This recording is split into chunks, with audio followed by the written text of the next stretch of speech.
Before we get started with the sidebar, let's clean our environment a bit. As you can see, I have already pinned our GitHub repo and Figma. We can also pin our deployed application, as well as Shatsy and documentation. So we have all of these things tidy right here, and we can focus on development. Great. Now let's create this sidebar component by going to Components and then Shared, and right within here, we can create the LeftSidebar.tsx. And we can run rafce, which is going to create a functional component, which we can then import right here within our layout from Components, Shared, Left Sidebar. You can do it by pressing Control Space or Command Space, I believe, or just autofill it, and then it's going to import it for you. Or you can do it manually as well. Now we have our left sidebar, and can we see it somewhere? I don't think we can see it here yet, but as soon as we start creating some layout, we'll be able to see it. So let's start with the layout.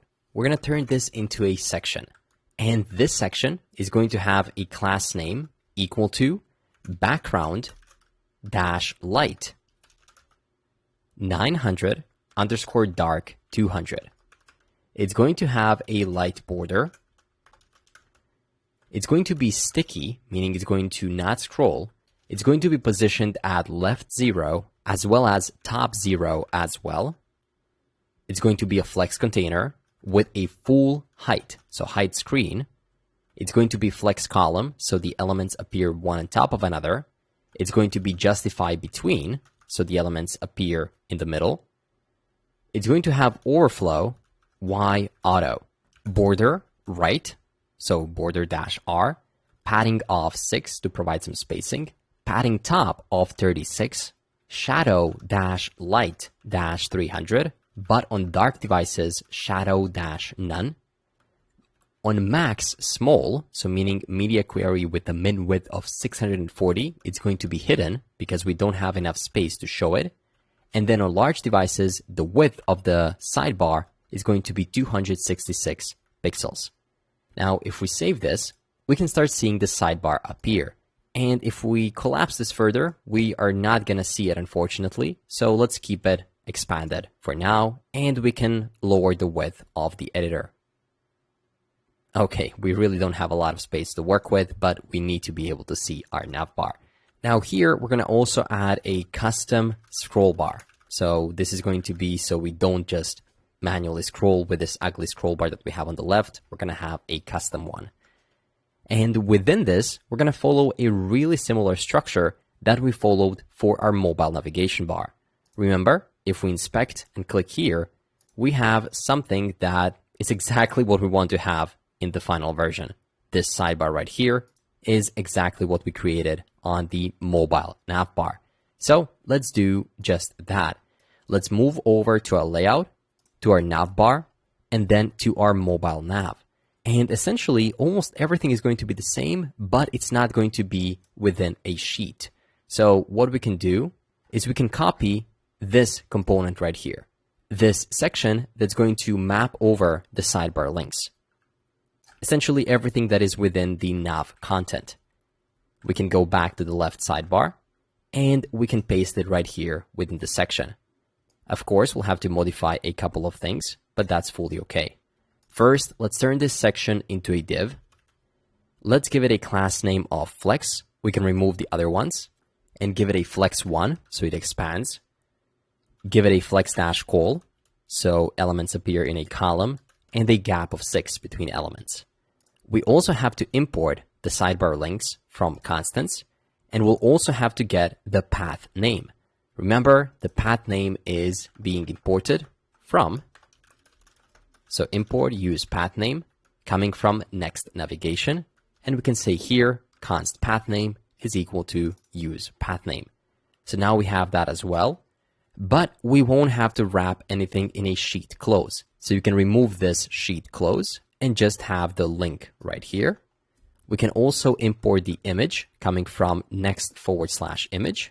And if we now save this, it looks like it's going to complain about the link. So we need to import the link as well from next/link.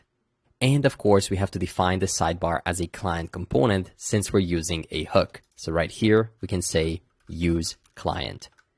Now, if we save this, there we go. This is our sidebar. And as I said, it was going to be pretty simple because we already had the mobile thing right here. So if we look into the mobile version, there we go. This is it. It's exactly the same as we have on our sidebar. Yes, we could have reused this as a component, but there are some small differences. So it's up to you. If you want to take this further and then make this a reusable component, that's totally up to you. You can do that. Great. Now, this to do is for later on, we'll have to add some more specific routing for the profile page, as we'll have to navigate to the profile ID, not necessarily just / profile. But for now, this is good. We can also see that it's red here because it's missing a key prop. So for this link right here, we can add a key equal to, and what can we do? We can do item.pathname because it's unique for every single one. So item that, and see how if we're using TypeScript, it immediately knows what it has. So it's not going to be path name, it's going to be route. Great. So nothing is red anymore. This is looking good. But to finalize it, we also need to do the login and the sign up. And this is also going to come from the mobile nav. So right now I pressed Control P or Command P on Mac, and that allows you to open up another file really quickly. That's a real pro tip. So Control or Command P. And in this case, I'm going to go to mobile nav, and we can look into this part right here. We can copy everything within the signed out, go back, and just paste it right here below this div. Of course, we can remove this sheet close.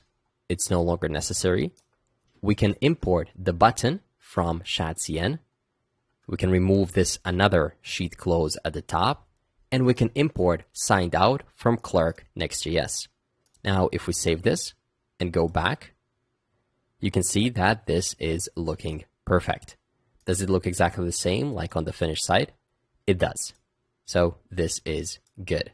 Oh, here we're looking at the mobile nav. No, this is it. And there we go. Now it's looking the same, but as you can see, the profile is not there because we can only see the profile if we're logged in, but more on that later.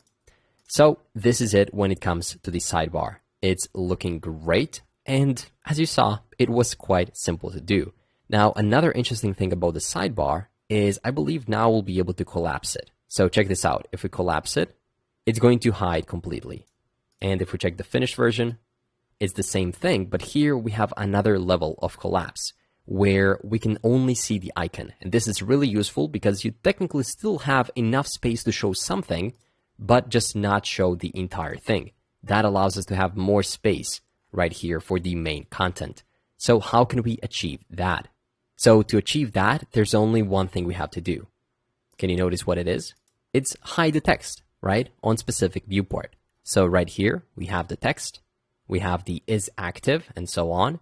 And usually we can provide a class saying max LG hidden. So that's going to hide the text on a specific viewport.